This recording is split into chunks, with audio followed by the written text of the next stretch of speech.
Hello, everyone. Welcome to our masterclass, Navigating Change in the Modern Workplace. My name is Gabby, and I will be your host for this masterclass.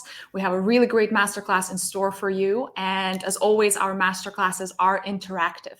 So you are able to communicate with us through chat. You can talk to each other within the community, and you can also react with emojis. And as always, at the end, we also have a Q&A session where our psychologist, Johan, will answer your questions. So if you have any questions that you would like to see answered, you can put them in the questions tab in the below menu. And also other members can upvote your questions. So at the end, we will be answering the most popular questions.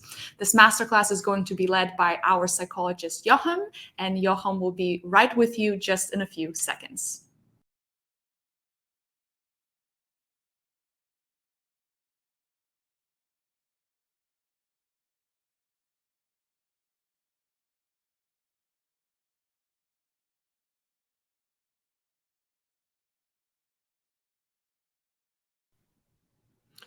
All right. Also on my behalf, welcome or maybe welcome back to these masterclasses. Very excited to be here again today. I don't have the most international name. Jochem is very Dutch. I'm aware of that, but I'm very happy to be here again today, especially on this topic, which is very interesting to me because I think it reflects on these several levels, an organizational level and a personal level. We're going to use a metaphor for this masterclass today, which is the metaphor of the sailing boat and the ocean. Because change is much like the weather, right? It can come up suddenly and blast you away, or it can surprise you with what we had here in the last couple of days, some more sunny weather. And it has an impact on us. When the storm is coming, what do, right? Do you steer your boat in the direction of it? Do you try to steer it, or do you simply jump off and see what happens next? Change is unpredictable, and resistance is something that will always pop up in these moments. But in this masterclass, we're going to see what we can at least do to make sure that we're the captain of our own ship. We're going to do this masterclass in several parts, but as always, we really want to invite you to participate with that. You can do that in the Q&A option we just talked about. You can also do that in the chat to ask for a short questions there. If you want to add something there or just share some of your experiences, that's very welcome. And to maybe lead by example here. This topic hit home to me just before the COVID pandemic, right? I was working as an academy manager for a large hospitality company at the time, and I just finished my year plans, and I had anticipated to be working there for many years to come, together with the CEO of that company. And at that time, they told me there was no more financial room for me, and I had to leave the company. And all of a sudden, I was sitting there thinking, I don't know what to do next. And I really didn't. I was already giving these sorts of talks, and I thought I was ready and prepared to tackle all of it. But to be honest, I really wasn't at the time. And one of the things that I planned on doing was starting my own company, and then COVID hit. And there I was in an environment which many people had, of course, where there was a limited possibility and a lot of question marks. And I think I'm going to use this example, amongst other examples, as a red thread to today. The other red thread of today you can see on the slide right over here. If you're wondering, by the way, what am I looking at? I have you actually here, so I can sometimes look at the chat. So feel free to already say hi here or ask any questions. We're going to address what change involves. Why is it important to touch upon this? Like I said before, we're going to touch on the organizational level and on the personal level. We're going to talk about navigating change. How do you actually do that? And of course, if this is not your first masterclass, we're going to make it practical and have some tools and exercises you can do during and also after this masterclass. And to start this off for a little bit, I'd like to ask you the question, what makes change difficult for you, if it is difficult for you? Some people may love change, other people may hate it, but let's touch on that a little bit. What does change involve for you? Feel free to share that in the chat, and in the meantime, I'll start diving into it. Because what does change actually involve? And for me, at least, much more importantly, why would it matter? Why is it necessary to address this topic?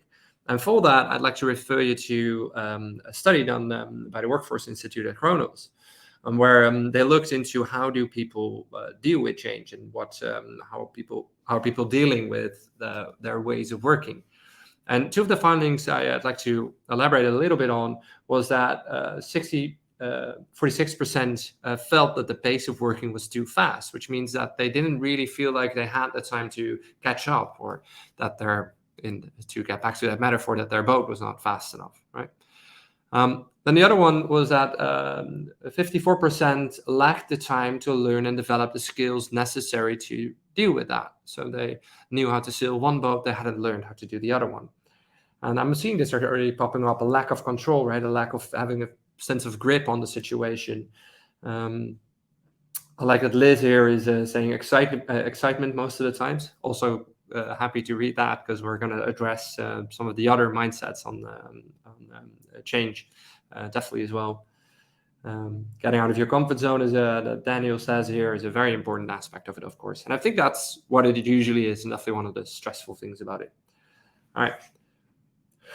Moving on, I think that at the organizational level, why is change such a big topic is that one of the models that we're seeing back in the literature as well is that we're living in a bit of a VUCA world, which is a short acronym for some of the most challenging aspects of change. The first one being that the world has become increasingly volatile. And by volatile, we mean that change can be violent, it can be uncontrollable. In my own example, that's how I felt, because it wasn't only me that was laid off, it was a bunch of my coworkers, and I'd spent years building up my team, and then all of a sudden they were all there. It was not just me thinking about what should I do next, but I remember having calls with some of my, at this point, former coworkers, and they were all like, we don't know what's going to happen next. Or on a larger scale, I don't think people anticipated the invention of the combustion engine, what it would do to the horse industry, because everybody was still moving around by horse, right? It could be very volatile. It's also, by definition, it's uncertain. The future is very, very hard to predict. It's hard to prepare for that. I remember when COVID first hit, to have the thought, which is quite funny looking back at it, somewhere in the first month thinking, this will be done by summer. I don't know if anybody else had that, but that's definitely a thought I had. And then, we all know how long it actually took. But this is definitely a big stressor for people. We don't know what's coming, and we don't know what the impact of everything is going to be. Which brings us to the complexity of it all, right? Take the emergence of the internet, for instance. It has such a broad influence on society as a whole that it's really hard to oversee what are all the implications. Things can feel very chaotic, and they can feel confusing. What happens at all times? I can see some people react on COVID as well. And this is cool. I'll actually get back to IC. I hope I'm pronouncing that right. Reason for the change is important. It definitely is, on an organizational level and on a personal level. I'll get back to that in a sec. Great. And the last one here is that it's very ambiguous, right? So if a change is coming on, we don't know exactly if it's what the effect, even on the short term, could be, right? We lack clarity often. Take, for instance, a very contemporary example of AI emerging almost everywhere. It could be my feed, of course, as well. But to that, we're not sure, is this good? Is this a good thing? Is this a bad thing? I could see some people being very enthusiastic about this change as it's happening, and some people who's expecting the end of the world from it. It's very ambiguous. We don't know at this point what the root cause is and what is necessary for that. And I think, to address Milena here, will you share the recording with us after? Yes, but it's also going to be accessible on the website, as are all of our other masterclasses, where you can look them back. That's not an invitation to check out, though. Please still bear with us for the next couple of minutes. But it is, yeah. If we're taking the same model, VUCA here, to see what is possible at the organizational level, is that in order to address the volatileness of it all, is that a sort of a strong vision, an outcome. What would this change lead to? Is very, very important, to counter volatility with some vision. What are we working towards? Knowing that we don't exactly know what the path will be, but this is the outcome here. If you're busy with reorganization in your organization, at least show what the final picture would look like. If we're going, if you want to address the uncertainty of it all, I think it's really about providing all the information that we can. I had this with a client recently that, as a manager, was busy with sort of how much do I tell? Because C-level and the CEOs are telling me don't tell too much about the change that's about to happen. It's only going to cause for a panic. But this manager felt uncomfortable with it. And my general outtake or take on these things is that I think people will notice that something is going on either way, right? People talk in the hallways and that they know that some stuff is going on. The more information we can already give, even if it's information that's based on this is the limited stuff that we do know, and this is the stuff that we don't not yet know, already provides some sort of understanding. And I think that's the key word there, to counter uncertainty with understanding. Be mindful of that there are so many different reactions that can pop up, and all of them are part of the process, part of resistance, part of the process of change. Dealing with complexity is really about doing the work on front. Like, what is the small steps that we really want people to take in this change and make that as tangible as possible, preferably on the behavioral level? What could we actually see people do differently in their way towards this new outcome? So fight the complexity with clarity. And lastly, when we're dealing with the ambiguity of it all, I think it is important to plan for some flexibility, right? So counter ambiguity with some agileness. If you're making a sort of a time frame, add extra time to actually let people deal with that, because again, it's uncertain what will get out of it or what will happen in this process. So I think it's very important to build in some buffer time. Great. I can see some of the tech issues are also being resolved as we speak, so that's lovely. Going from the organizational point to much more of a personal level, I think it's good to address that as well. Why is it difficult for humans to deal with change in the first place? Well, I think in a general note, I don't think we're that difficult in dealing with change. We are, as a species, we're living from the North Pole to the deepest jungles, the highest mountains, and from a swamp to the savannah. We're basically living everywhere. We're an adaptive species. But when it comes to organizational change, we're often seeing some different things pop up. And I think they're connected to some of the more basic needs that we have as humans. Of course, we have many different needs, but these are a few that we can really pick out here. And then I'm talking about autonomy, competence, and relatedness. With autonomy, we mean having a sense of control or grip, having the sense that you can make decisions on your own, which is connected to if I understand the change, right? Competence is about our innate need to feel competent, to have a sense that we can actually do the things that we want to be doing. And relatedness is connected to how do we relate to other people? How can we feel heard and welcomed and connect to that? And if we're taking this approach, and it's easy to see why sudden change is hard for us, because it impairs our autonomy. All of a sudden, there's stuff that we can't actually decide upon. It may interfere with our competence because we lack the context to show our mastery in or our abilities in. And sometimes it interferes with that as well, with relatedness, because maybe some coworkers are really enthusiastic about the change and others aren't. And you get these little social conflicts that can emerge, right? Some coworkers are very sort of, let's go do it. And I was like, oh, but wait a minute. And this breeds misunderstanding. And so I think it's important to realize that it reflects on all these more basic needs, and that if we want to work with that as individuals, as managers, as organization, we got to make sure to address these as well. All right. Which brings us to this quote, which I brought specifically because it's from one of my favorite researchers, Marsha Barr. And I think it relates to what happens in change too, because what is often connected to change is a lot of stress, right? And what Marsha Barr says about that is that if we're taking the mind in its natural state, then it tends to look for novelty. It tends to look for the things that are out of the pattern, that are new, that are interesting. And you can understand that from our evolutionary past, this was often important. This is probably where some new fruit is to be found, right? But when a mind is stressed, when it's occupied, when it's under a lot of pressure, we're looking for the easier way. We're looking for the way that we know that's causing the least amount of extra stress. So if we're taking that perspective on change, and it's easy to see why it's often so difficult for people, because what change is asking from us is innovation, is flexibility, is a willingness. And what it often does is do the exact opposite. We're feeling threatened, so we're looking to do the things in the way that we're always used to doing them. And this is, I think, one of the biggest reasons why it's so hard for us on an individual level. You can see Ari here had a personal example here. They went through a merger, acquisition, layoffs.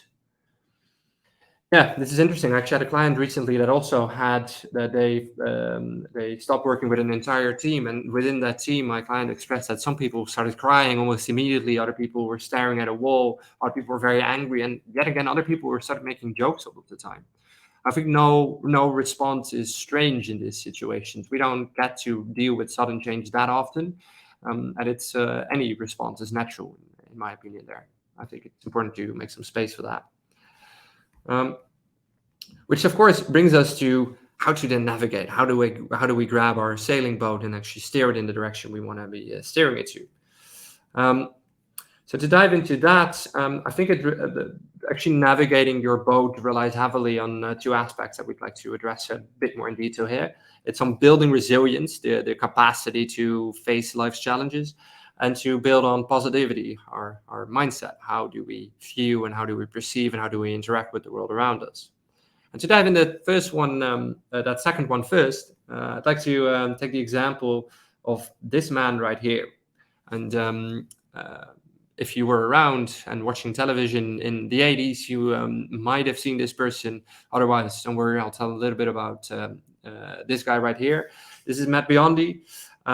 He was in the Olympics in 1988 in Seoul, and he was a swimmer, and a really, really good one at the time. He was known for his optimism and his high spiritedness, right?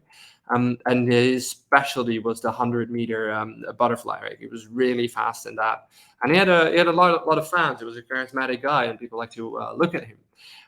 So those Olympics had seven parts to it, and then he started, and the first one he didn't actually win, and people were already very disappointed. And then the second one was actually his specialty, the 100 meters, right? And he also lost that one, and people were panicking and so disappointed, and like, my favorite swimmer is failing. How do I deal with this? And then, of course, press conferences, and people start asking these athletes, like, what is going on through your mind right now? How are you dealing? And I often see with athletes, like, well, I try my best, and I'll get a grip. Not Matt, right? He remained very optimistic. He said, no, I'm going to do fine on these ones. This, of course, wouldn't be a very great story if he then lost all the other ones, because he did, in fact, win the next 5 of them. He brought home 5 gold medals. And what it shows us is the incredible importance of the ability to actually maintain a positive outlook on things. But how do you build that? Why is that something that is important to that? I think it's important to develop that positivity, right? It's because you could see that as your sail, as the ability to catch the wind, to gain some speed. There's no way in hell you're going to sail your boat without the actual ability, without the wind and the sails in it. I think it's good to balance that out with the keel. And the keel in this metaphor you could see as, well, negativity or non-naivety, as we would like to say it, or maybe even a little bit of realism at the time. And we need both, right? We need the wind in our sails and an optimistic view of life to navigate these changes, but we definitely need the non-naivety as well to make sure that we're grounded, that we're balanced out. And once we have these two, then we can often make much more realistic approaches to the change that's happening. And to zoom a little bit more into how do we then build our resilience, how do we make sure that we have a sturdy ship capable of actually weathering these storms, we're bringing in these 5 steps. Before I get into that, though, I'd like to ask you listening to this right now a question, though. I'd like to, if you feel comfortable in doing that, to share some example, as Ari already did here, of the last time you faced some adversity, a big change or something that was difficult for you. And if you can, to maybe share the way that you dealt with that. Because I think the biggest advantage of doing interactive sessions like these is that we can also learn from each other. So in the meantime, please feel free to share that in the chat or in the Q&A or wherever you feel most comfortable. When it comes to developing more resilience, we have 5 steps here. Internalizing motives to succeed. It's about getting more control over your life or grip over your life. It's about self-efficacy or self-efficiency. It's about direction, and it's about acceptance. And again here, internalizing motives to succeed, to start off with that one, is really reconnecting to Why do I want to change this? What is it in it for me? How does it connect to the stuff that I think is important? When we get back to the example I used at the beginning, I was sitting there in my home mid-COVID thinking, now what, right? And I started thinking about what is stuff that's important to me. And one of the things I connect with was curiosity. I want to know more. I want to get more knowledge, more insights. And this is when I decided to do another master's in psychology, because I feel like this was the right time to start doing it. And I thought it connected to making the most out of this situation. I thought I can probably start building with this. And this is also for you, if you're listening to this, and maybe you can write your first notions on this somewhere in a piece of paper, in a document. What are some of your motives to change? What are your motives to take a different direction or to steer your boat? I'm seeing some examples pop up.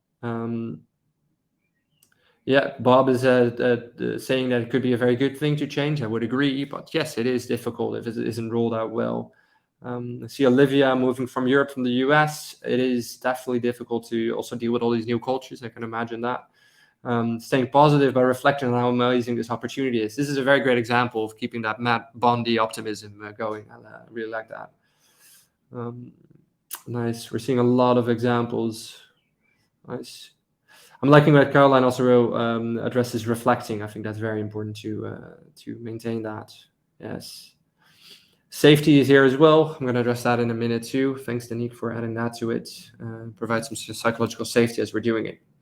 Nice. Anyway, to get back to these steps here, what it can do as well, once you start moving, it's important to also be able to focus on what is actually within my control, right?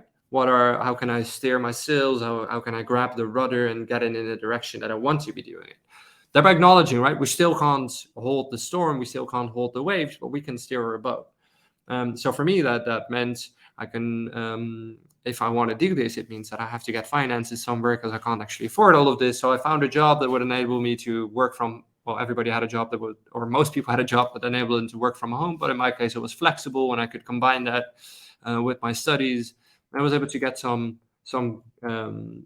control back. And even having made that decision really calmed me down in the 2 or 3 months I had before the actual first semester started.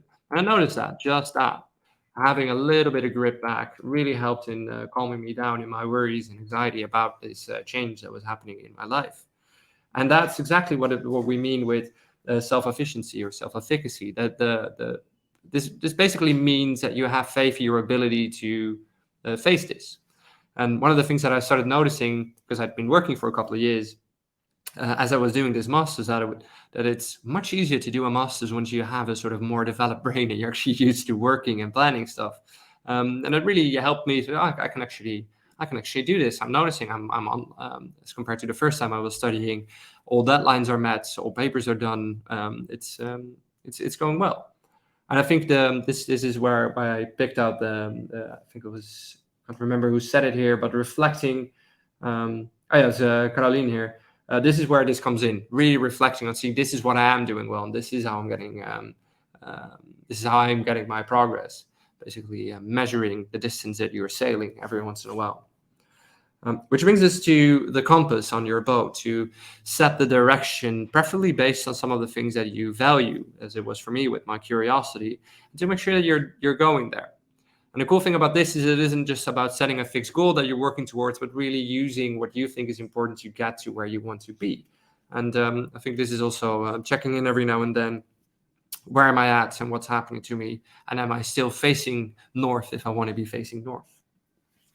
I think the last one here is perhaps the most important one to me, to acknowledge that in a world where we're talking a lot about that we can just grab anything and change anything, to be honest about that, to realize that every once in a while we can't change what's happening to us, and we got to find ways to steer through it, to work with that. We still can't control the storms, we can't control the waves, we can just ride them as they come along. And giving yourself some time to just ride the waves for a little bit, maybe losing direction every now and then, allowing yourself to do that will help you find novel and more innovative ways to actually build your resilience and embrace change as it's coming. Which I think brings us already to the last bit of today. let's make this even more practical, right? What are some of the tools and exercises we can do? Always a hard one for me because we know so many tools and exercises, especially from our one-on-one practice. But we'd like to take two and discuss them in a little bit more detail. Before I forget to mention this, the two exercises that we have coming on are really practical. You can already start working on them as I explained them. If you want to keep your focus here, you can download them as well and do them after the masterclass. You can do that right now if you so choose by going to the apps, and there you can find a PDF of the two exercises. If you have a hard time finding it, let us know. We can also send it to you afterwards. So we should find it, and I'm seeing my team here getting the explanation in as well. Let's get to the first exercise, which is being a bit more like maths, taking the role of the optimist. And for that, it's really about getting a grip of what is this all about. So I'd like you to imagine your situation on change right now, and ask yourself, what would you like it in an ideal situation to look like in a month from now? What would you like to see change? How would that look like, literally, right? Once you have that image in your mind, then you could ask yourself or write down the answer to the question: how would you think, feel, and behave if you were a pessimist a month from now? What kind of behaviors would we see? What kind of feelings would you experience? What kind of thoughts related to this change would you have? Which brings us to the third one, which is to do the same thing, but as an optimist. How would you think, feel, and behave if you were really optimistic about this change? And the last one is, of course, what differences do you notice between the two? It provides you, because I'm really not big on just looking at the optimism side, right? This is why I was also talking about the keel and the sail earlier, to have a balance between the two. Maybe you can find that taking the more pessimistic approach provides a little bit of realism that you may need. But maybe you can find some differences at the optimistic side as well. Maybe a more motivating, more energy-giving source here. Really something that is much more helpful to actually experience than just to listen to. So I really invite you to try this for yourself every now and then. I really like the first reflection. Yeah, pessimist me puts me in circumstances in the driver's seat, and optimist me puts itself in the same position. But if you're noticing these differences or maybe similarities there, then this is great. This is the balance. And maybe you're noticing a more pessimistic view is one that enables you to lean back every now and then. It's like, I can't change this. Maybe it enables you to, if you're taking a more optimistic approach, maybe I can't change this, but maybe I can change myself for a bit. Which brings us to the next one, which we would like to call to do a reality check. And this is something that you could do right now, but also something that really helps me in the moment whenever I'm dealing with a sudden change or certain unforeseen aspect of a situation. Take, for instance, you got to do a company presentation, and at the end of the presentation, somebody comes up to you and said, this was a really bad presentation. And this is where you can do a reality check real quickly in your mind. You can also do this afterwards. Let's start off with, is this something personal? Is it something that this person thinks that I'm a horrible presenter? Or is it something impersonal that you thought it was something about the presentation? And this is a spectrum, right? Maybe it's a little bit of both, but you can already see where would this be. Maybe you have a tendency to take it very personally, or maybe you have a tendency to do the opposite. And both aren't probably true, but let's see where you are at the spectrum. It can help you broaden your perspective for a bit. Which brings us to the second dimension. Is this about everything? Are all of my presentations always horrible? Or is it this specific presentation that's not going so well? And then why is that? Of course, something you could check with, in this case, the coworker that's giving you this feedback, but also something for yourself. Like, what's more likely? Is it specific or is it general? And then the last, the reality check dimension that we're doing, is it something that's always the case? Is it forever? Was I a bad presenter? Am I a bad presenter? Am I always going to be that? Or is it temporary? Is it just in this specific moment in time that'll happen? And again, there's a spectrum that we can really slide on. And it's a little mental tool that I personally find very helpful in that moment, because I can definitely tend to, when something like that happens, get a bit more dramatic about it. And sometimes it helps you slide a little bit in this spectrum. So I'm hoping you can take this away and start practicing with this as of today. Which brings us already to the end of the presentation part. And if you're just here for that, that's totally fine. But I really want to invite you to stick around for a little bit longer, because as promised, we're about to head into Q&A. Some of the takeaways that we wanted to address here is that we want to acknowledge that change is really difficult. And then wherever we're changing something, either on an organizational or on a personal level, resistance is inevitable. And it's part of the process. It's not something to be shunned. It's something to make space for. Again, we wanted to address the advantages of keeping a positive attitude, of being realistic, but mostly positive about the change that's happening. And lastly, to focus on your task, right? The ability to navigate your own boat, to set your destination, to set sail, to use whatever manpower and resources you have available, to really check your compass. In other words, build up on your resilience, because that will help you navigate all of this change. In short, I hope this is some of the things that you can take some takeaways from. In the meantime, feel free to share one of your personal takeaways in the chat. In a few seconds, we'll start off with the Q&A. Feel free to ask all of your questions here. We'll address definitely some of them, and see you in a couple of seconds.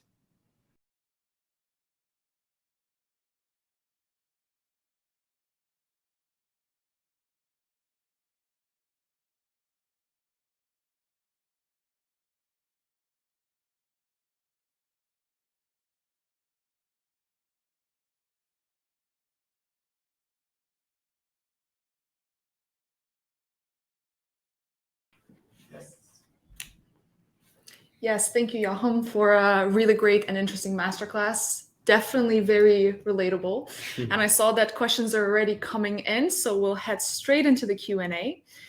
Olivia has a great question. How much time should we allow ourselves to adjust for change? That's a great one. I think it's very hard to quantify this, because there's not one specific amount of time that we need. We're seeing vast differences in how much time people need to adjust, and I think it's there I think it's part of resilience to be able to check in with yourself, to learn what your own signals are, and to behave accordingly. That means that there isn't a set time of that, but it's usually something that you can find a sense for. So some signals that maybe you need some more time is if you're having longer periods of anxiety or stress coming up, or you're feeling your body tense up, or you're having or you're feeling disconnected from your work, or some of these signs that maybe you need to provide some more space than you're doing it right now. At the other hand, if it's bringing you a lot of joy and excitement, well, great, let's keep this rolling. So it's really a question on how well are you at checking in with yourself and adjusting your behavior and your environment accordingly. Yeah. And I think also, like you're mentioning, that the more aware you become of maybe like habitual ways of like responding to change, and then you check in with yourself, you become better at it with time too, right? So then you're able to, I'm going into my sort of expected response, let me adjust course. Yeah, it's really about sort of, it would be great if we were born with sort of a manual or a handbook on this is what my tendencies are, but it's much more about sort of exploring what they are. So for myself, I know that I actually had this recently, yesterday even, where I had to deal with a lot of shifting things at work. There were some big changes going on, and actually felt some anxiety coming up all throughout the day, and it wouldn't really go away. And then at the end of the day, I noticed I was rereading an email 3 times, and I couldn't provide an answer anymore.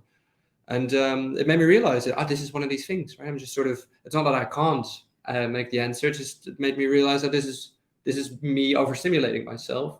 I did a little bit of a relaxation exercise. I finished the last thing, but then I also said, and this is it for today. Then this is all I can do. And I think acceptance comes into play, right? But I think it's important to be able to read your own tendencies and your own responses to that, because they are unique. For some people, it's that. For other people, it's very physical when they got muscle tension everywhere, and then this is for them a red light. So learning your own signals is very important here, I'd say. Yeah, quite personal. Yeah, very. Great. Yeah. Thank you. Right, we have another question. When change happens, many people around me are aware of it and keep asking questions about how I'm doing or what I'm going to do, which makes me feel even more stressed. How do I respectfully ask for space to figure out my next steps instead of repeatedly being reminded of the change? Yeah, so to me, that sounds very much related to setting boundaries, right? How do I navigate that? I think it's often well meant, right? This happens in relationships quite often as well. Somebody comes in with a problem, and then there's like, this is your solution. And the other person's like, I don't want your solution. I just want you to listen to me. Yeah. And I think it is exactly that. So maybe you can, if you want to be very kind and nice about it, you can express, you can address what's happening instead of going into the content. So I'm hearing you providing what to me sounds like solutions, or reminding me of the change all the time. What I really want for you right now is just hear me out for a bit, or maybe you need some distraction, and then you can voice that. So instead of going into reasons what you want there, you can step above the conversation for a bit. So that means you could say stuff like, I'm noticing this happening I can notice that you're addressing the change all of the time with me, and this is okay, but I'd actually like to not think about it for a little bit. Could we just have a different type of conversation? And people may react strange to that in the initially, but most people are able to just steer in a different direction afterwards. Yeah. Healthy boundaries. Healthy boundaries, yeah, very much. Yeah. And also, if you would like to practice, we do have a group session about setting healthy boundaries. And also right now we have included in the roster part 2. So you could really come in with a specific case and then role play with a psychologist, how to set healthy boundaries, for example, in this specific scenario. So that might be really helpful for you as well. Yeah. Great question from Philippa. When someone else imposes the chain on our team, what's our role amongst our colleagues? Yeah, really interesting one, right? Because this is change where you're the owner of the change is a very different story than when stuff is just happening around you, right? This is very much connected to a storm is happening, and what do we do? And I think it's about providing space for that, right? And realizing that maybe a reaction that you may feel is over the top, maybe somebody getting really angry at or really frustrated in that. Maybe our natural response would be to sort of, oh, but it's going to be okay, and this is the way that the process is going to work, and then we're on that level. Whereas maybe all we need to do is sort of acknowledge that it's there, right? This looks like it's a hard change for you. How are you experiencing this? What makes you so frustrated about it? Just to like I mentioned in the masterclass, right? Going from uncertainty to understanding, help, and understanding is on the content level. It could just be on the relationship level.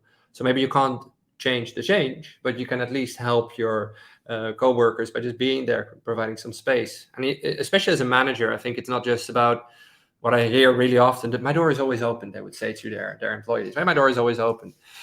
But then a very anxious person already having some tension, then having to go step towards the boss is so anxiety inducing, or at least too much to ask, that they're just not doing it. So what happens is they start, either they're withdrawing, so trying to deal with it by themselves, or they start gossiping with coworkers, both of which aren't super conductive to the change.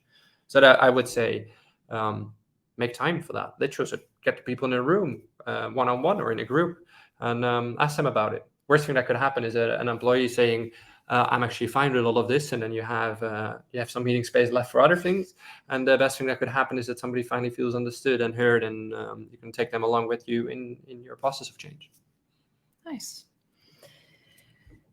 I see a question from Ari. There is a fine line between optimism and toxic optimism. Yeah. How do you find the balance?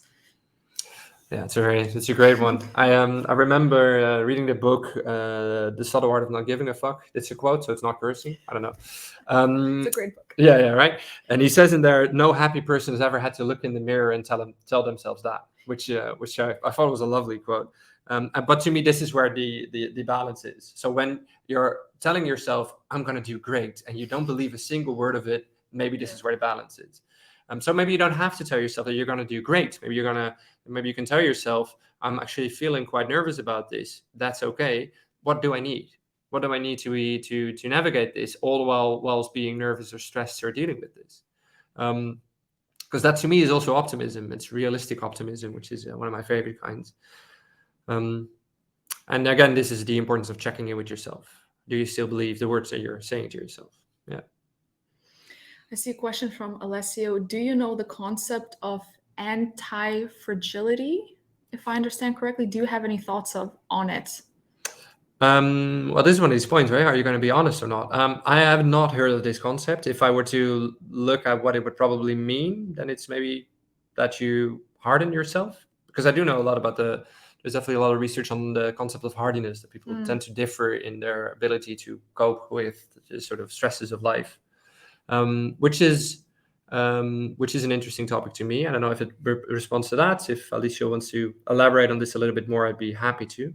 In the meantime, I think the good news about hardiness as a concept is that it's trainable. We're definitely seeing that by practice, people can get better in overcoming obstacles and dealing with change. Yeah. Nice. And then we have time for one or two more questions from Samuel. What if we underestimated the emotional impact that change implies? Which way would you suggest to keep going? I would say that we normally underestimate the emotional impact. So this is something that's very, very common, and it often comes later as well. So in my own example that I used in the masterclass here, I remember hearing the news, and one of my first things was like, all right, so how do we execute all of the plans that I made of the last year in my role? Not at all sort of, oh, what does this mean for me? I was sort of straight into solution mode. It was only after I was in my car on the way back, I was like, oh my God, I think I just lost my job. Like, what's going to happen now? And I really underestimated that also on how long it would take to sort of get back to that sort of balanced feeling.